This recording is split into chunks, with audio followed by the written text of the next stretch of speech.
And we are live. Welcome, mystery and thriller fans. I'm your on-air host and author, Sara DiVello, and I am so excited to welcome back the incredible Deborah Goodrich Royce, here to give us the inside scoop about her latest book, Best Boy, out tomorrow. And she's going to take all of your most pressing questions now. Deborah, welcome back to Mystery and Thriller Mavens. Tell us about this book. Thank you, Sarah. I'm very happy to be here on this snowy day. All right, so about 3 years ago, I got an email from a man who said, "Hey, remember me? I was your best boy on Survival Game." Oh my Now God. that sounds like a fairly provocative sentence. It's not really, because a best boy is someone in the electrical department on a movie set, and Survival Game is a film that I did, 1,000 years ago. So far, so good. I didn't remember him, but there we were. And he went on to say, "Do you remember this Thanksgiving dinner we had together?" No, I did not. He said, "You were the only actress nobody visited on the set." And I thought, well, that's kind of pathetic. And it's also an odd little tidbit to remember about another person, not yourself. Right. And he came to the crescendo. He asked if I remembered running into him at the Cannes Film Festival when I was holding a baby, and he wondered for a moment if the child was his. What? Oh my God, Deborah. What? Finally, he said, I knew that was not possible. So major few, I was really relieved. But I got to thinking about this idea of memory. We are very much our memories, our thoughts, our minds. That is who we are. And if we have any spottiness in our memories, which I think we all do. I was looking at a picture recently, a few pictures of my daughter's first birthday party. This is a long time ago. And there is a woman in several of the pictures. At one point, she's holding my daughter. At another point, she's chatting with me. And yet another point, she's holding a plate of cake. And I thought, honestly, if you put me in front of a judge with my hand on the Bible, I would swear to you I'd never seen that woman before in my life. So how does this happen? That was where my mind went at that time. And I began to really develop the concept of best boy. And the title is certainly drawn from that email. And then my character has a son, a little boy, who is very much her best boy. And then she was the victim of a really horrific assault when she was a senior in high school after a Halloween party, which she does not remember, at the hands of some mysterious boy. So, it's a triple entendre, that title. Oh my God, I love a triple entendre. And we had some questions submitted in advance, and one of them was about the title. We're going to get back to that. But first, I just want to welcome everyone, because we are broadcasting live to 7 different destinations across Facebook and YouTube. So mystery and thriller loving friends, wherever you're watching from, welcome on this very snowy on the East Coast day. We are talking to Deborah Goodrich Royce about her latest book, Best Boy, which is out tomorrow. And Deborah is going to take all of your questions live. So if you have been with us before, just get your questions going in the comments. And if you, and I'll get them right over to her. Robin is joining us from Coeur d'Alene, Idaho. Welcome, Robin. And she's listening to the story and saying, is this a spotty memory? Exactly. So, Deborah, I think I just have to know, what did you say to this man who saw you in cans and wanted to know if the baby was his? In real life, we actually had a normal conversation. I was able to immediately Google him. And the point of his email was he had seen that I'm an author now. He's also writing books. So it was really not so abnormal an email. And it came to a pleasant conclusion and easy conversation, nothing more. But it did get me thinking, because the point I really wanted to play with, when my character, Viveca, gets, in this case, a letter, and I'll show you the hardcover copy of the book. If you can see, there's a mailbox here with a letter in it. When she gets the letter, Oh, yes, this gorgeous red letter down yeah, here. she doesn't know, and you don't know if the guy's telling the truth or if he's making it up. And if he's making it up, what would be the reason? What does he want from her? Ooh. Well, I love knowing the backstory on this crazy, crazy email. And Robin is saying, exactly, how does this happen? Referring to the baby shower of photo. She said, we were clearly there. We spoke with the person, and yet no memory. And exactly. And I think that's, yeah, it's so fascinating that this is what sparked I the think it's a factor of how much or how little we're paying attention. But I think we all, our shared memories with other people, there are different orders of magnitude and importance and what we're focusing on. And we might be preoccupied with any kind of worry at a given moment. I think there's a famous Japanese film called Rashomon. Ooh. It was made in 1950 by Akira Kurosawa. And it's a very strange kind of, I don't know if it's abstract expressionism or what the genre of filmmaking is. It's a very peculiar film. But in it, a rape occurs in the forest. There are 3 eyewitnesses and then 3 completely different testimonies as to what they saw. And I think we are seeing this in the world today. We have completely different perceptions over current events and what's going on in the world. So I'm playing a little bit with that on a very personal level, not on a political level at all. Well, I love that. And you already answered a question that was submitted in advance by Abby, who wanted to know what inspired the dual meanings behind the title Best Boy, with the nod toward the film industry term, which I actually didn't know. That was on my list of questions. And because I had no idea. I always saw, best grip, best boy. I'm like, what are these things? So this is so Gaffer, yeah. And gaffer. Deborah, what the heck is a gaffer? Yeah, a gaffer. I always think of the gaffer like toting cables around, but I'm not really sure.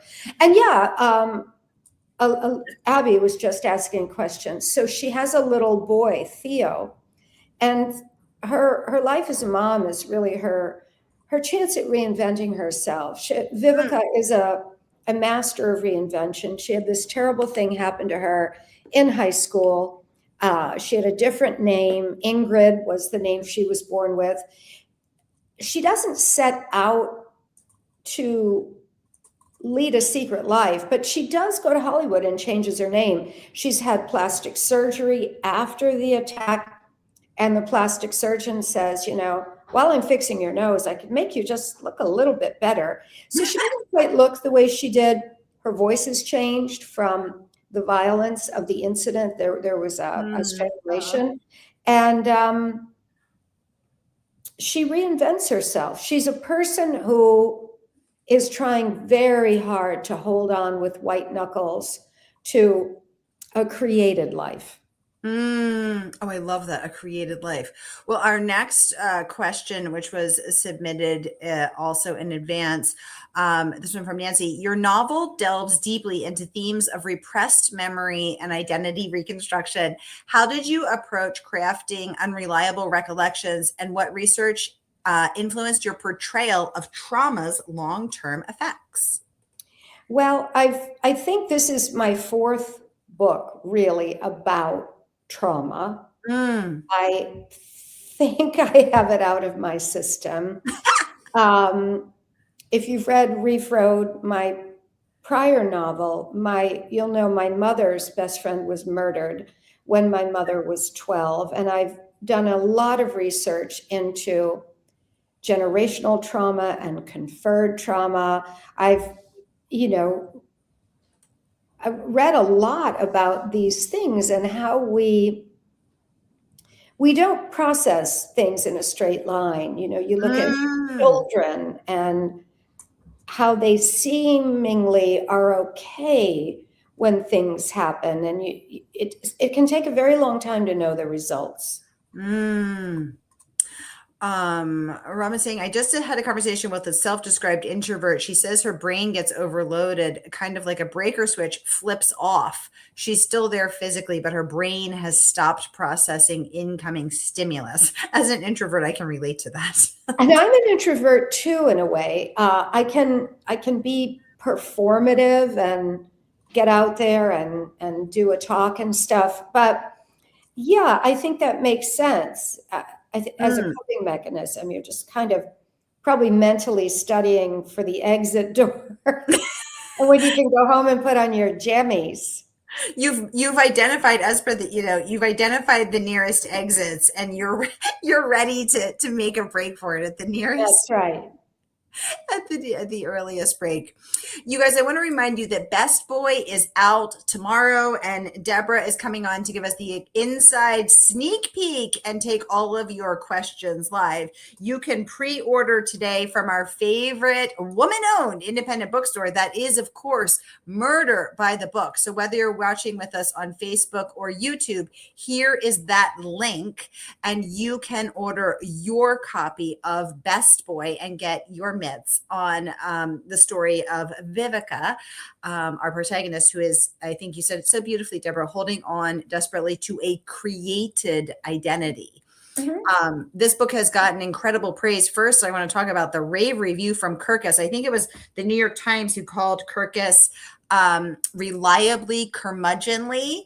So to get to get a rave review from them is not easy. And I want to pop this up so we can read it together. They say that Best Boy is absolutely compelling. This story will please fans of Liane, Moriarty, and Ruth Ware, two favorites here. So congratulations on that rave review. So Deborah, now 4 books in, what have you learned from book 1 to book 4 about crafting a book that earns this kind of praise? Absolutely compelling by Kirkus, likened to the work of Liane and Ruth. I mean, huge congratulations. Tell us what you've learned to get there. Well, what have I learned? I mean, that's a great question. I've been writing a long time, a lot longer than I have been a published author. I'm a woman of a certain age, is how I like to say it. And I am glad to be coming into this phase of my life as a mature woman.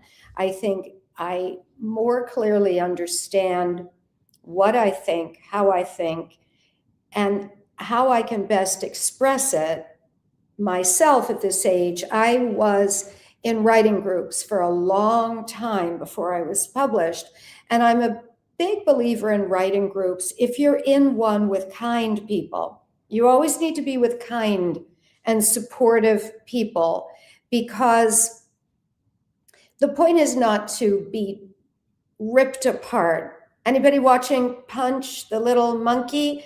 You don't want to be with those other monkeys ripping you apart. Sweet little Punch. I know things are looking up for Punch. We've all been following him. So what have I learned from book 1 to book 4?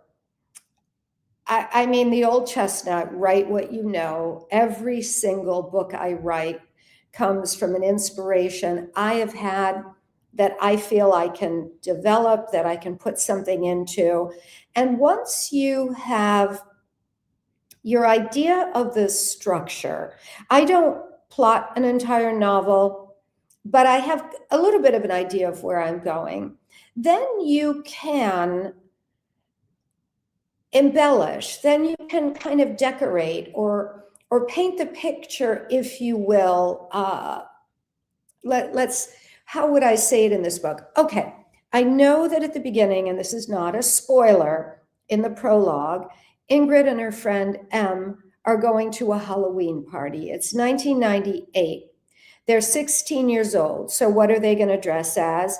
And this is where it gets fun. This isn't really, well, it's a little bit plot, but it's more all the character stuff. They dress as the Spice Girls. So that then you're writing it, and I have the girls walking down the street, and it's in Michigan, which is the north where I'm from, and there are leaves on the street, and one of the girls is kicking the leaves, and I describe that kind of powdery smell of decay. You know how leaves smell when they've been there on the street for a while? Yeah. So Oh, these are so all good. things Mm. I think that help the reader put him or herself into the scene, and it becomes more real. Ooh, so those deep those details which give texture. Yes, Mhm. right, because the smell of those leaves, it's such a good smell, and it's so it instantly I knew instantly exactly, like, Yeah. yes, that smell. And someone else might describe it differently with a different word picture, but still, if it's real for the writer, Mm, it will be real for the reader. mm. And you, Sara, I mean, your novel is in a historical period, and I think you did a great job and were very effective on putting in those details. It's one thing when you're writing about today, but you've got to put the today in whatever period you're writing. Ooh, ooh, that's so true. Oh my gosh, that's a really great quote, Deborah. Like, yes, putting the today in the details. That's so Yeah, the true. What a beautiful immediacy. way to say it. Speaking of writing groups and kind people, I couldn't help but notice that you dedicated this book to Liane Rice, our fellow writer. And I thought that was so lovely. And you gave her a beautiful dedication about to Luann, always inspiring, ever generous, and forever a friend. That's so lovely, Deborah. And I know she was supposed to host your in-person pre-launch event tonight, except for the 3 feet of snow that we're getting. Yeah. How have writerly friendships enriched your writing and your life as a writer? It has been one of the most extraordinarily wonderful aspects of being a writer, and really the least anticipated. I didn't know that that would be what this world was like. So I started as an actress in my 20s, right out of college, and I do still have friends from that period. But the acting world, certainly as it was then with very young people, it was a zero-sum game. You know, Sara, if you and I are going up for a part, you're going to get it or I'm going to get it. We're not both going to get it. So there was that aspect to the acting world. Mm. With writing, and maybe it's a factor of being more mature and not in a first career, I have found this really confederation of fellow writers is one of the best parts of it. I see you every year at Thriller Fest, at the Boston Book Festival, other places. You know and love these fellow writers, and every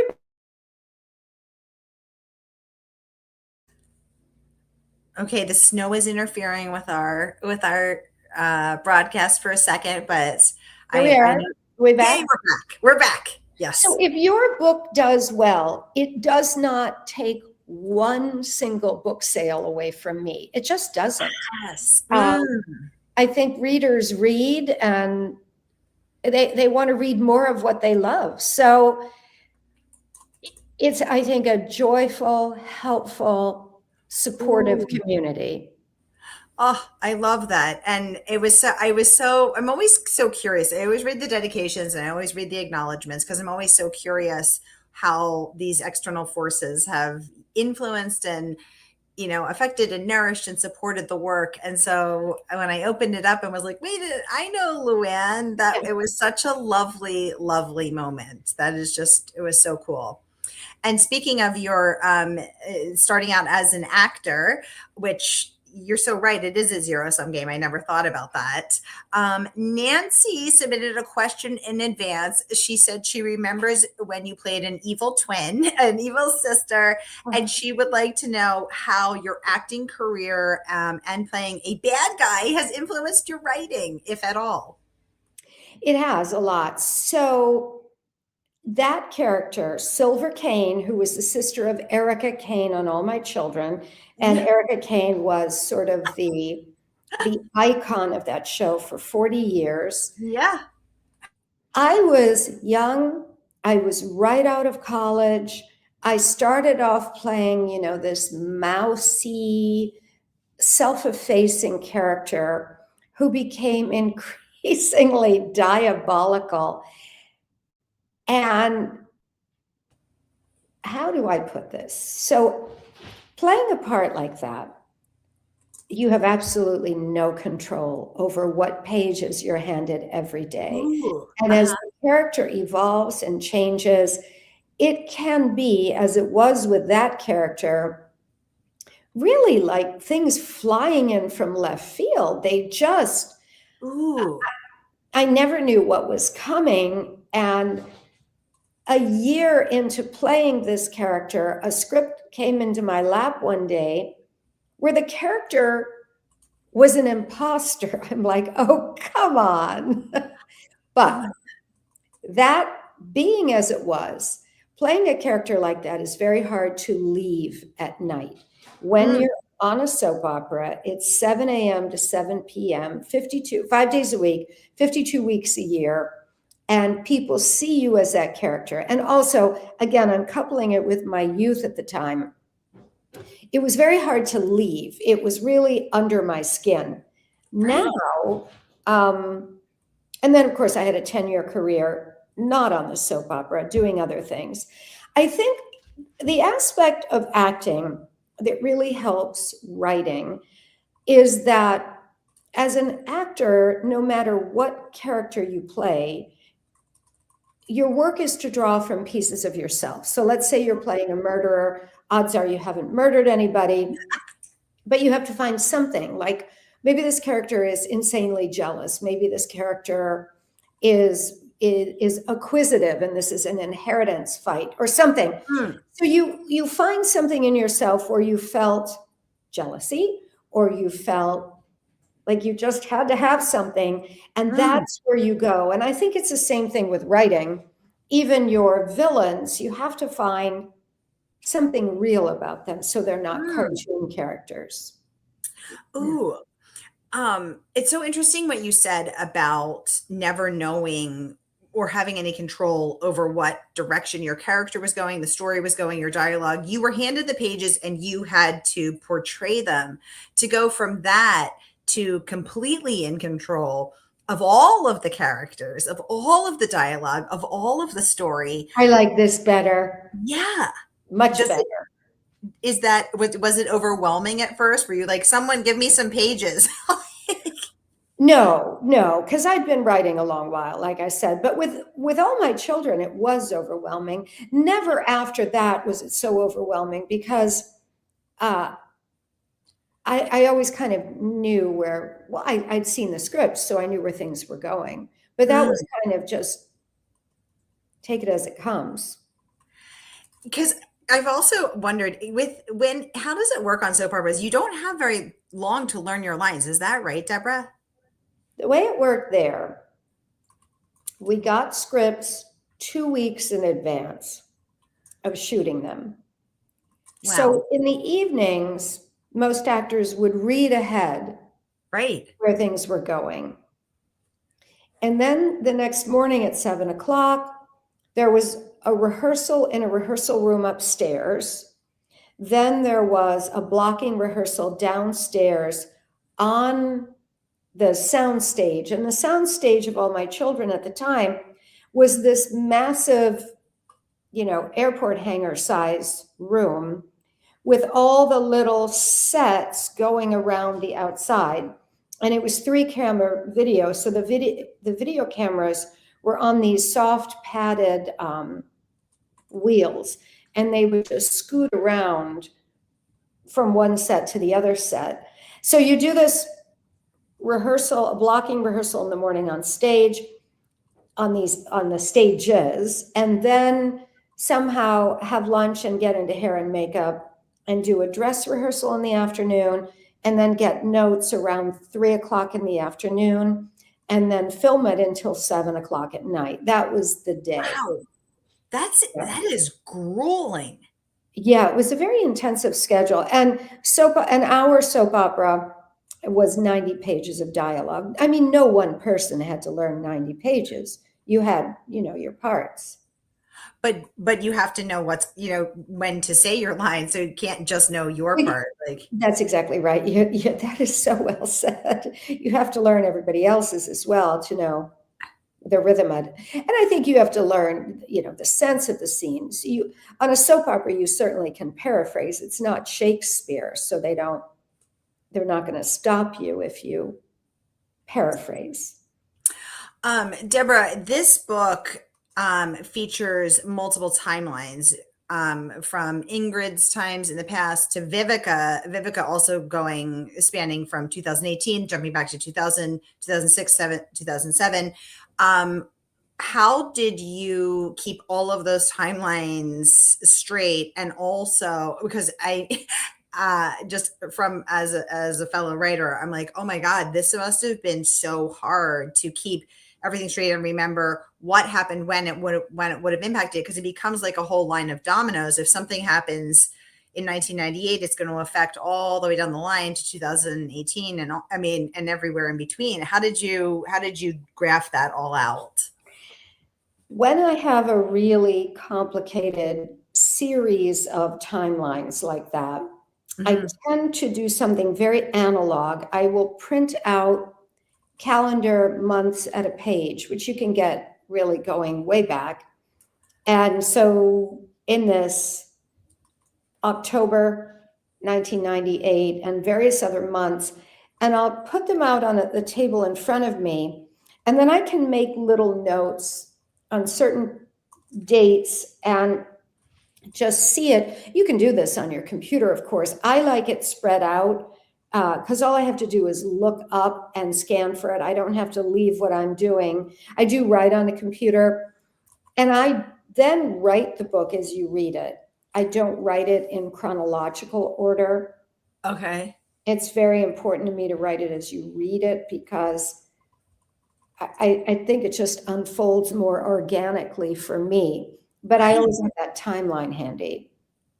Okay. Yeah, that makes sense, because if you wrote it, you want to be experiencing it and creating it as we're going to be reading it, not as it actually happened, because we're not experiencing as it actually happened. We're experiencing these And there are always little reveals that come along at just the right moment. There are other writers who write things chronologically and then piece them together. I would think that would be harder, because then I would think you have to kind of clean up those transitions. But I don't know. I don't do it. Well, the book has also gotten a rave review from Lisa Unger, the New York Times bestselling author, most recently of Close Your Eyes and Count to 10. She raves that the book is richly layered and elegantly told, and now we're getting the inside scoop on how that was created. Lisa says, Best Boy is a twisty thriller that dives deep into questions of memory, identity, and the ties that bind, weaving classic mystery elements, which, Deborah, I know from interviewing you from Reef Road, you and I both love noir. And that sort of 1940s, 1950s noir aesthetic. And Lisa goes on to say that that you deftly draw readers in and turn the tension up page by gripping page. This is a breathless and engrossing must read about the lies we tell each other and ourselves. I loved that line, especially that last line, because I think it's so interesting to explore both on the page and in real life how we see each other, how we see ourselves versus how others see us and we see each other. Well, I think I'm always intrigued when people are not who they've presented themselves to be.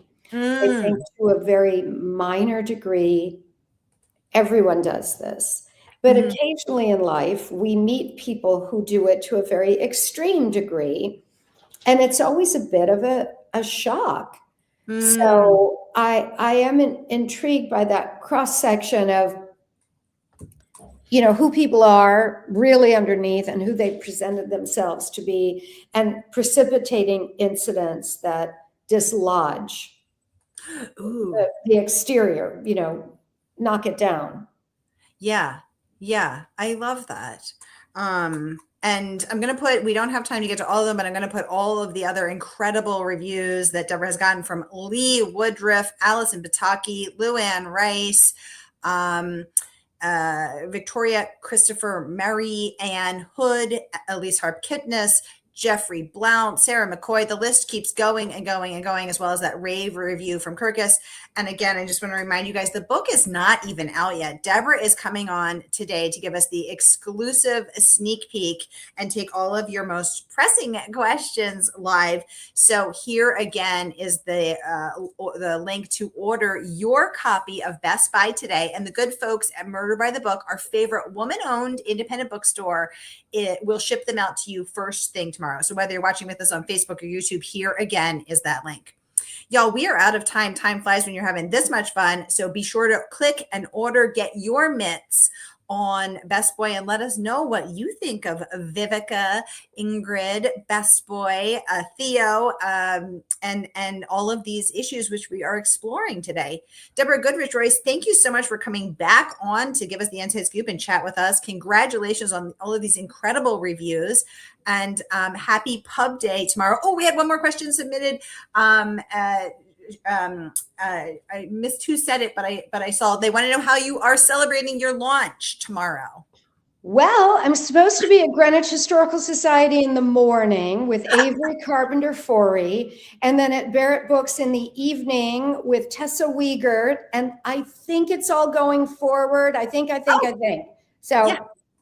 I feel like we should be able to have the snow cleared up by then. Maybe I'm just hopeful. I think so.